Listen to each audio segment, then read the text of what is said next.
तो बच्चों, आज का जो हमारा टॉपिक है वो है परागण। परागण किसे कहते हैं? इंग्लिश में कहते हैं पोलिनेशन। इंग्लिश में कहते हैं पोलिनेशन। क्या कहते हैं?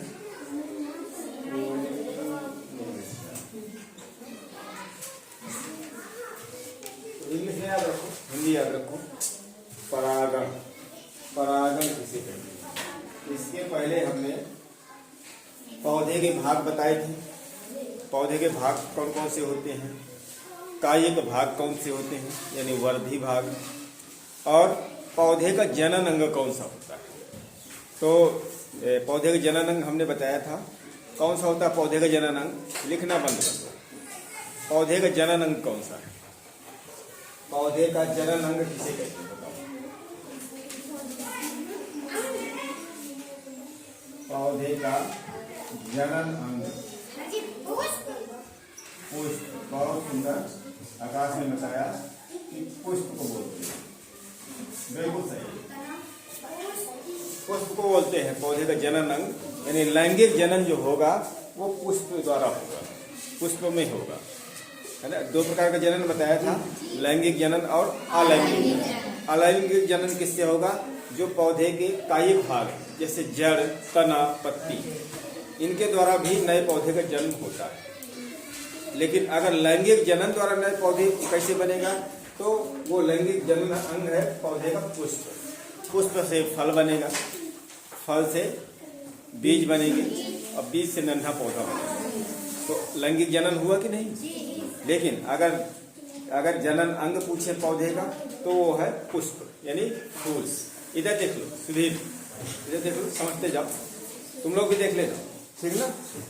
तो जो पौधे का जो पौधे में अगर कोई फूल देखो तो शुरुआत में क्या होता है, ये जो पंखुड़ियां है ना, ये कलरफुल है, आकर्षण करती हैं। ये इसी में नजर पहले जाएगी, इसी में नजर जाएगी। किसी किसी फूल में खुशबू भी होती है, वो भी कीड़े मकोड़ों को आकर्षित करती है। क्या हो गया?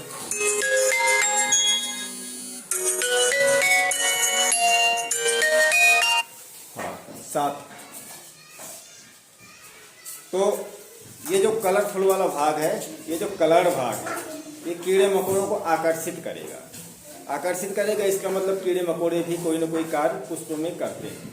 कौन सा कार्य करते हैं तो हम बताएंगे। या तुम लोग जाते हो, तुम लोग फूल पकड़ के ऐसे देखते हो और अगर नहीं तोड़े उसी में लगा है तो कुछ ना कुछ कार्य उसमें हो गया, कुछ ना कुछ कार्य हो गया। कौन से कार्य होते हैं वो अभी हम समझाते हैं।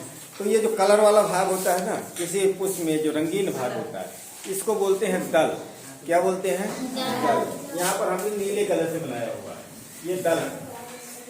ये नीले कलर से हमने बना दिया था, ये दल। क्या है? दल। हर पुष्प में अलग अलग रंग के होते हैं, हर पौधे में। कोई जरूरी नहीं कि लाले रंग का हो, है ना। सरसों का ले लोगे तो पीला रंग का होगा, किसी और पौधे का देखोगे तो किसी और दूसरे रंग का हो सकता है, कोई सफेद भी हो सकते हैं, है ना, किसी भी रंग के हो सकते हैं। तो ये जो रंगीन वाला भाग है वो है दल। अब इसके अंदर इसमें भी है, सब बच्चे देख लेना कि देखो यहाँ पर पुंकेसर नर वाला भाग लगा हुआ है और स्त्री केसर भी है इसी में, है ना। इसका मतलब द्विलिंगी पुष्प, द्विलिंगी है ना भाई। जिसमें नर भाग और स्त्री वाला भाग यानी स्त्री केसर दोनों एक ही पुष्प पाए जाए तो द्विलिंगी होता है। और जिसमें अलग अलग पाए जाए, नर वाला भाग दूसरे पौधे पर और मादा वाला भाग दूसरे पौधे पर, तो वो होते हैं एकलिंगी। एकलिंगी हमने बताया था कि जैसे पपीता, खीरा, ककड़ी, लौकी, कद्दू, ये सब एकलिंगी होते हैं, ठीक है, एकलिंगी होते हैं। एक पौधे में एक ही प्रकार का जनन अंग होगा, यानी या तो स्त्री केसर होगा उसमें, या तो पुंकेसर होगा, यानी या तो नर वाला भाग होगा या तो मादा वाला भाग होगा। एक ही पुष्प में दोनों नहीं होंगे, जबकि इसमें दोनों है।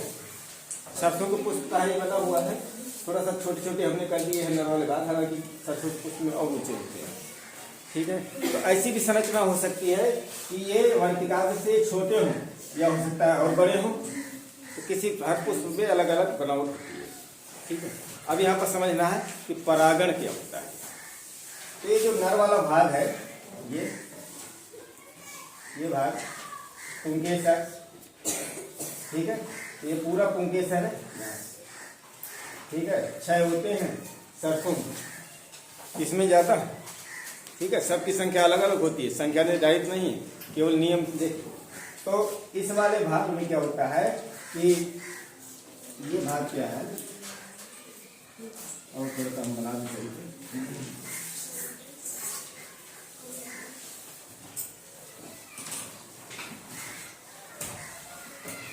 ये वाले भाग में क्या होता है, छोटे छोटे कण भरे होते हैं।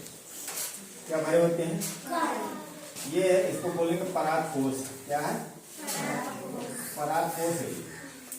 और ये जो कण छोटे छोटे भरे होते हैं, चूरन जैसा लगा होता है, इसको अगर संरचना देखो तो कुछ ऐसा इस प्रकार से होता है, इस प्रकार का होता है। तो ये जो भरा होता है ना, इसको बोलते हैं परागकण। क्या बोलते हैं? परागकण।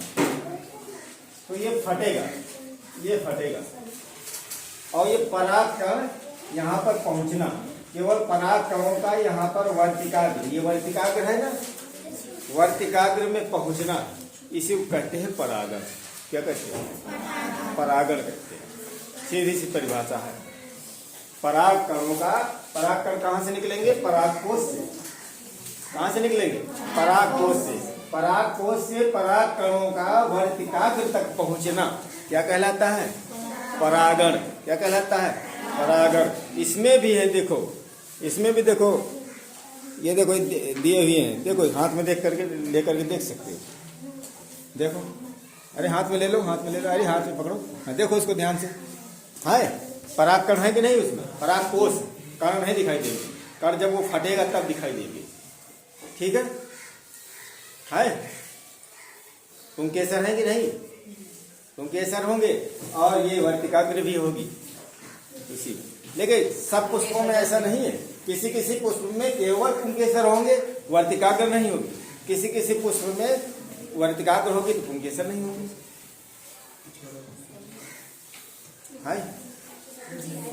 है ना? ये किसी पुष्प में देखना, अगर दोनों नहीं होंगे तो एक लिंगी हो, एक लिंगी पुष्प है, अगर दोनों है तो द्विलिंगी, ठीक है। समझ में आ गया? ये बाह्य दल इसलिए हम छोटा सा मंगाए थे कि ताकि तुमको बाह्य दल का कार्य समझ में आ जाए। जब ये कली अवस्था में होता है, छोटा होता है, पुष्प कली होता है, तब ये जो बाह्य दल होता है ना, बाह्य दल इसको सुरक्षित रखता है, इसको फूल को सुरक्षित रखता है। तो बाह्य दल के कार्य, हालांकि वो ज्यादा बड़ा ले आया है तो समझ में थोड़ा कम, और छोटा होता तब ज्यादा समझ में आता है। लेकिन आओ, ठीक है सुधीर, देख लिया? सबने देख लिया? तो तारना डालो बढ़िया। तो परागण क्या है? पराग कोश से पराग कणों का वर्तिकाग्र तक पहुंचना। बात समझ गए? पराग कोश ऐसा होता है, कुछ इस प्रकार की संरचना होती है, इसके अंदर जाने कितने पराग कण भरे होते हैं। तो जब ये फटेगा तो जाने कितने पराग कण निकलेंगे, और जब निकलेंगे तो इनको यहाँ तक पहुंचना, तभी वो दाना बनेगा, तभी पौधों में दाना बनेगा, फल बनेगा। नहीं बनेगा, ठीक है, नहीं फल नहीं बनेगा, ठीक ना।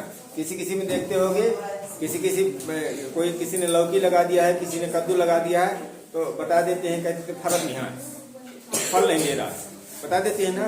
इसका मतलब परागण नहीं हुआ, परागण नहीं हो पा रहा।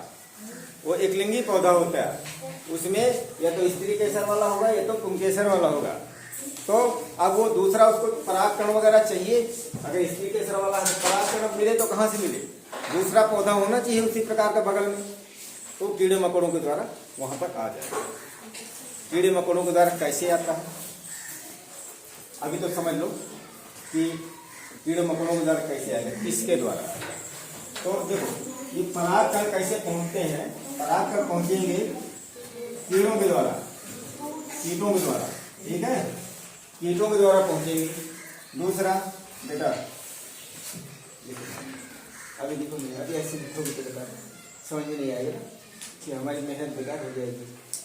पहले समझ लो, लिखने का तो समझ दे देते हैं ना, बिना तुम लोग कहीं हम मिटाएंगे ही नहीं, ठीक है।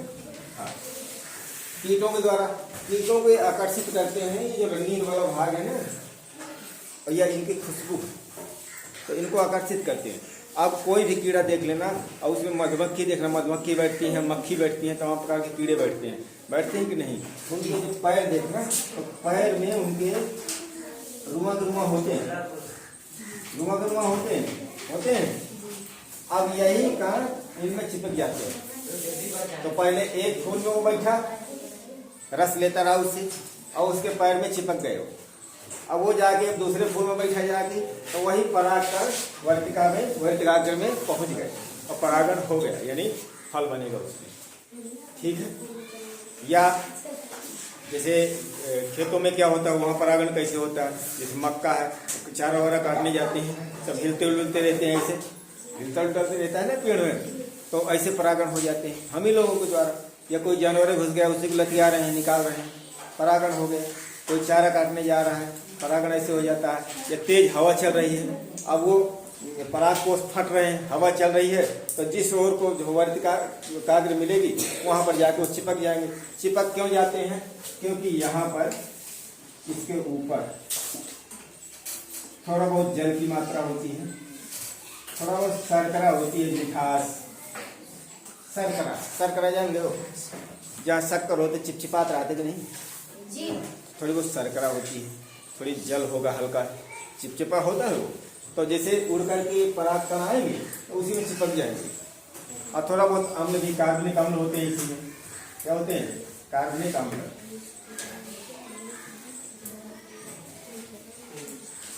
ये नाम नहीं याद रहे उससे कोई दिक्कत नहीं है, सीधे सीधे ये समझ लो कि वर्तिकाग्र जो होती है वो थोड़ा चिपचिपी होती है, चिपचिपा पदार्थ उसमें लगा होता है। तो जब पराग कोष फटता है तो ये तो हवा के द्वारा, या तो कीड़ों के द्वारा, या तो जंतुओं के द्वारा, किसी कोई भी माध्यम हो सकता है। या पानी बरस रहा है तब भी छिटकेंगे, पराग कोष फट रहे हैं, पानी बरस रहा है, बूंद पड़ी वो छिटक रहे हैं यहाँ वहाँ, ऐसे भी परागण हो जाते हैं। लेकिन अब होगा क्या कि जैसे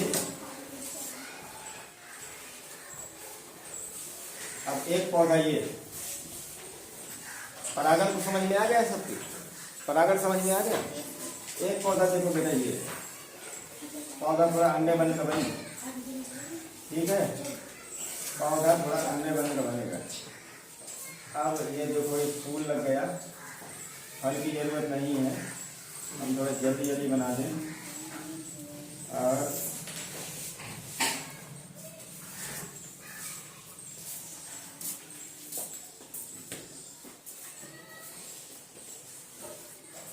तुम लोग हमसे अच्छा बनाना, हमसे अच्छा बनाना, हमसे खराब बनाना नहीं।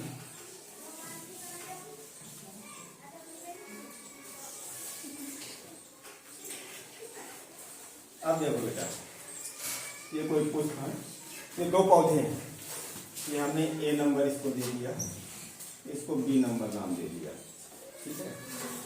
अब देखो, अगर ये पुष्प है, यानी ये पुष्प है, ये पुष्प है, इसी का परागकण जब इसी की वर्तिकाग्र में जाएगा, परागकण इसी का हो और इसी की वर्तिकाग्र का हो, इसी की वर्तिकाग्र में जाए, उसी पौधे की चाहे उसी फूल की, पौधा बदलना नहीं चाहिए। पौधा बदलेगा तो पर परागण हो जाएगा। अब पौधा अगर नहीं बदलेगा, जैसे ये दो पुष्प हैं, अब इसका परागकण उड़ करके और इसमें आ गया तो भी स्वपरागण है। क्या है? स्वपरागण। क्या है? स्वपरागण, यानी पौधा नहीं बदला, पौधा नहीं बदला ना, और इसी का नर वाला भाग यानी पुंकेसर परागकण और इसी में जाए तो भी स्वपरागण, ठीक है। और अगर कभी कभी हवा भी तेज चलती है, कीड़े मकोड़े बैठते हैं, इसका परागकण उड़ करके इसमें आ जाए तो क्या होगा? पर परागण। क्या होगा? पर परागण। बात समझ में आ गई? अगर एक ही पौधे में कई ढेर सारे पुष्प लगे हुए, उन्हीं पुष्पों से अगर किसी का परागकण दूसरे पुष्प में जा रहा है, पौधा न बदले उसी पौधे में, तो स्वपरागण है। चाहे उसी पुष्प में जाए, जैसे इसका है, इसका अगर जो है इसका जो परागकण होगा इसी में जाएगा तो भी स्वपरागण है। और ये जिस पेड़ का है, उसी पेड़ में, जिस टहनी में लगा हुआ, जिस पेड़ में लगा हुआ, उसी पेड़ के दूसरे वाले फूल में चला जाएगा तो भी स्वपरागण। लेकिन अगर इसका परागकण किसी दूसरे पौधे में चला जाए, गुलाब के दूसरे पौधे में चला जाएगा, तो वो कहलाएगा पर परागण। क्या कहलाएगा? ये परागण किनके द्वारा होता है? किसके द्वारा होता है? कीटों के द्वारा और वायु के द्वारा और जल के द्वारा और जंतुओं के द्वारा।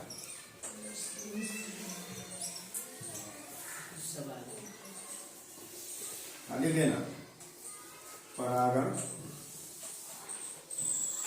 कीटों, वायु, जल, जंतुओं, यहाँ पता था लिख लेना या और लिख देना, और जंतुओं द्वारा होता है। ठीक है, इसके आगे तुम्हारे कोर्स में नहीं है तो और बहुत बड़ा है, पर इसके आगे नहीं है। इसके आगे हम बताएंगे निषेचन। तो परागण की क्रिया समझ में आई सभी को? सभी को समझ में आई? ईमानदारी से बताओ, सभी को समझ में आई? अरे इसमें बहुत कोई कहानी नहीं है, उसमें सीधी सी बात यह है कि परागकोश से परागकणों का निकल करके वर्तिकाग्र तक पहुंचना, केवल पहुंचना, कोई क्रिया नहीं बता रहे हैं, केवल पहुंचना। कहाँ पर पहुंचना? वर्तिकाग्र तक। अब ये निकल करके आओ, जैसे पीछे ना, इसको कहेंगे परागण। क्या कहेंगे? परागण कितने प्रकार का? 2 प्रकार का। कौन कौन सा? स्वपरागण और परपरागण।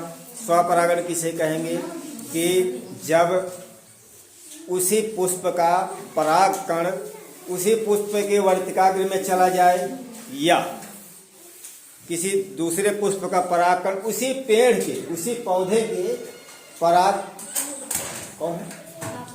अच्छा, उसी पौधे के दूसरे पुष्प में भी चला जाए, पौधा बदले नहीं, तो उसको कहेंगे स्वपरागण।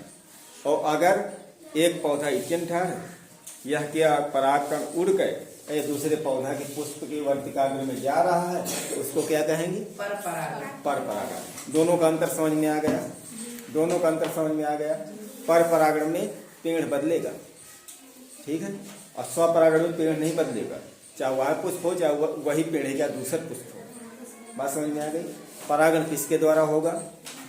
हवा के द्वारा, कीड़ों के द्वारा और जंतुओं के द्वारा और जल के द्वारा। इस तरह से परागण होता है। यहाँ तक की कहानी समझ में आई? यहाँ तक की वंदना देवी कहानी समझ में आई? कल हम पूछेंगे, बता दोगे? पौधे का जनन अंग कौन सा है? पुष्प। पौधे का जनन अंग कौन सा है? पौधे के वर्धी अंग कौन से हैं?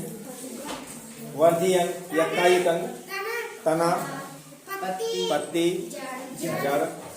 अच्छा, ऐसा कोई पौधा है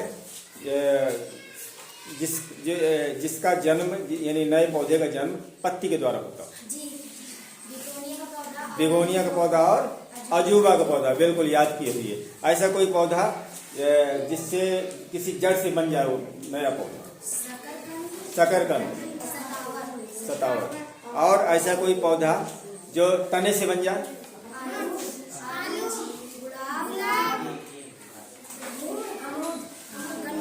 अमरूद भी बन जाएगा, नींबू भी बन जाएगा, बिल्कुल बिल्कुल, बताया नहीं था? गन्ना बन जाएगा, बिल्कुल ठीक है। यहाँ तक समझ में आया? स्टार्ट कर दें, लिख लो। इसके बाद फिर निषेचन बताते हैं कि निषेचन क्या होता है।